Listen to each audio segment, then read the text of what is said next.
WhatsApp വഴി ഗതാഗത നിയമലംഘനം നടത്തിയതിന് നോട്ടീസ് ലഭിച്ചിട്ടുണ്ടെന്ന് കാണിച്ചു വരുന്ന സന്ദേശം വ്യാജമാണെന്ന മുന്നറിയിപ്പ് നൽകുകയാണ് ഇപ്പോൾ മോട്ടോർ വാഹന വകുപ്പ്.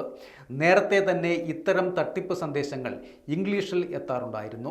ഇപ്പോഴിത് മലയാളത്തിലും വ്യാജ സന്ദേശങ്ങൾ പ്രചരിക്കുന്നുണ്ട് എന്നും ആളുകൾ ജാഗ്രത പാലിക്കണമെന്നും മോട്ടോർ വാഹന വകുപ്പ് വ്യക്തമാക്കുന്നു.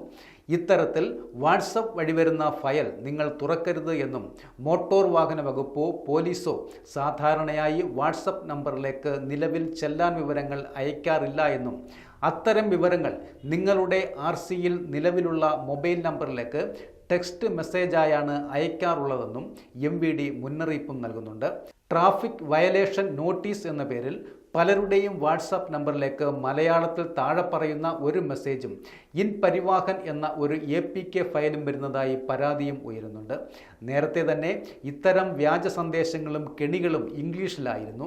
കഴിഞ്ഞ ദിവസങ്ങളിലാണ് മലയാളത്തിലും ഇത് വന്നു തുടങ്ങിയിട്ടുള്ളത്. നിങ്ങൾ ആ ഫയൽ ഓപ്പൺ ചെയ്താൽ നിങ്ങളുടെ ഫോണിലുള്ള പ്രധാനപ്പെട്ട വിവരങ്ങൾ, ബാങ്ക് വിവരങ്ങൾ, പാസ്വേഡുകൾ തുടങ്ങിയവ ഹാക്കർമാർ കൈക്കലാക്കുവാൻ സാധ്യതയുമുണ്ട്.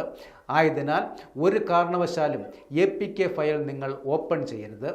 എന്തെങ്കിലും സാഹചര്യത്തിൽ ഇത്തരം മെസ്സേജുകൾ വന്നാൽ e-challan.parivahan.government.in എന്ന സൈറ്റിൽ കയറി ചെക്ക് പെൻഡിംഗ് ട്രാൻസാക്ഷൻ എന്ന മെനുവിൽ നിങ്ങളുടെ വാഹന നമ്പറോ ചെല്ലാൻ നമ്പറോ നൽകിയാൽ നിങ്ങളുടെ വാഹനത്തിന് എന്തെങ്കിലും ചെല്ലാൻ പെൻഡിംഗ് ഉണ്ടോ എന്ന് നമുക്ക് അറിയാവുന്നതാണ്. ഏതെങ്കിലും തരത്തിൽ പണം നഷ്ടപ്പെട്ടാൽ ഉടനടി 1930 എന്ന നമ്പറിലേക്ക് ബന്ധപ്പെടാം.